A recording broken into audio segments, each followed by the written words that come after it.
Hello everybody. If you want to read all the stories in full, please go to www.steveuk.blog. Thank you. Short story 363, The Curious Case of the Commuting Cacti, Upper Advanced. Right, so picture this. Barnaby Barney Butterfield, a man whose life was as beige as his collection of beige cardigans, worked as a filing clerk at the Ministry of Miscellaneous Matters. His days were spent alphabetising paperclips and arguing with the temperamental photocopier, affectionately nicknamed the Beast. Barney's commute was the only slightly colourful part of his existence, thanks to the eccentric old lady who lived opposite him, Mrs. Higgins, and her penchant for decorating her front garden with an ever-growing menagerie of cacti. Now, Mrs. Higgins wasn't your average green-fingered granny. She treated her cacti like royalty, dressing them in tiny knitted hats and having full-blown conversations with them about the price of petrol and the latest episode of Antiques Roadshow. Barney usually just gave a polite nod and a weak smile as he hurried past, eager to get to the soul-crushing monotony of his office. One particularly dreary Monday morning, however, Barney noticed something peculiar. One of Mrs. Higgins's larger cacti, a particularly prickly specimen named Prudence, appeared to have moved. It was now situated a good metre closer to the pavement than it had been the previous Friday. Barney blinked, rubbed his eyes, and checked again. Nope, he wasn't hallucinating. Prudence had definitely relocated. He put it down to Mrs. Higgins's eccentricities. Perhaps she decided to give Prudence a bit more breathing room, as she once put it. But over the next few days, the cacti continued their slow, almost imperceptible migration. First Prudence, then Bartholomew, a tall, skinny cactus with a penchant for bobble hats, and then a whole host of smaller, spikier companions. They were inching their way towards the bus stop. Barney became obsessed.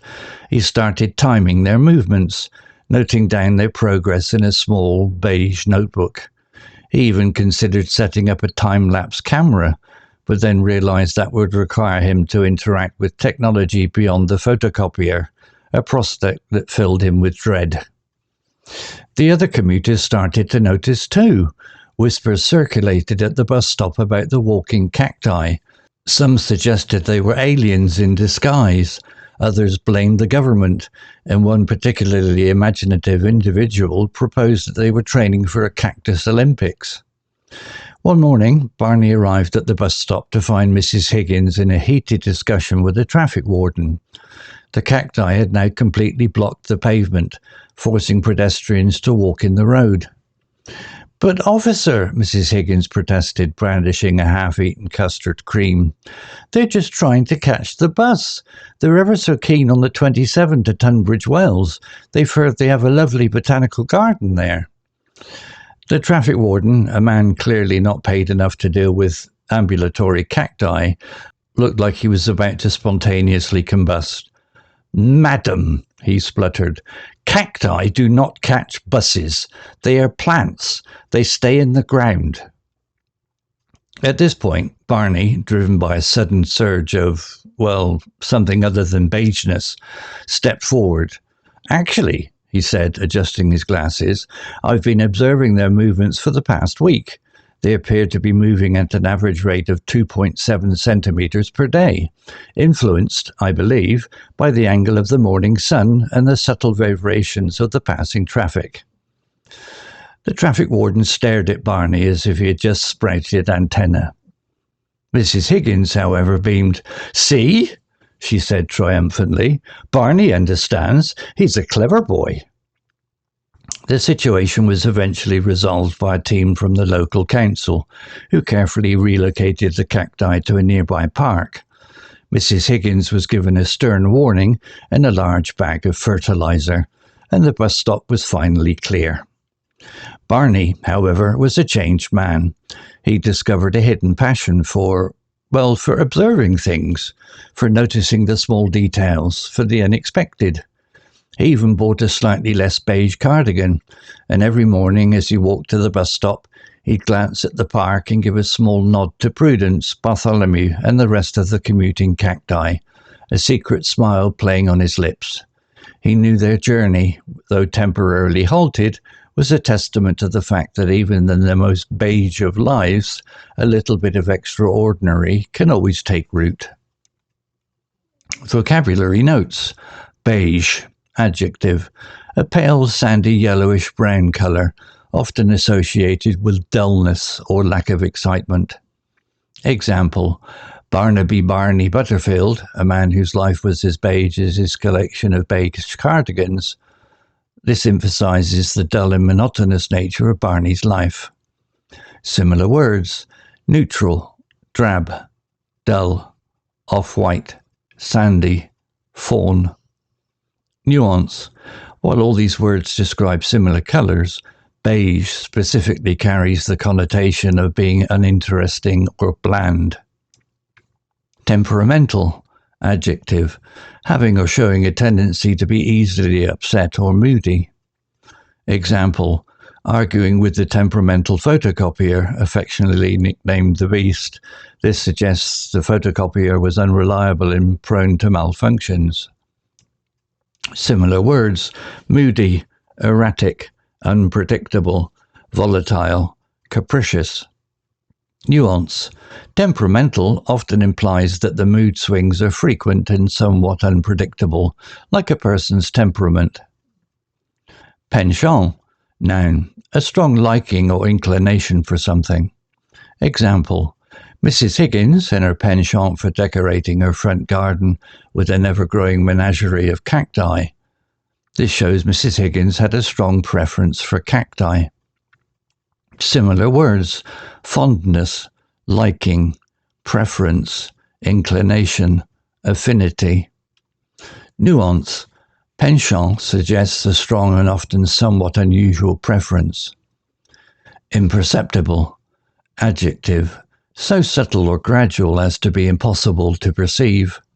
Example, but over the next few days, the cacti continued their slow, almost imperceptible migration.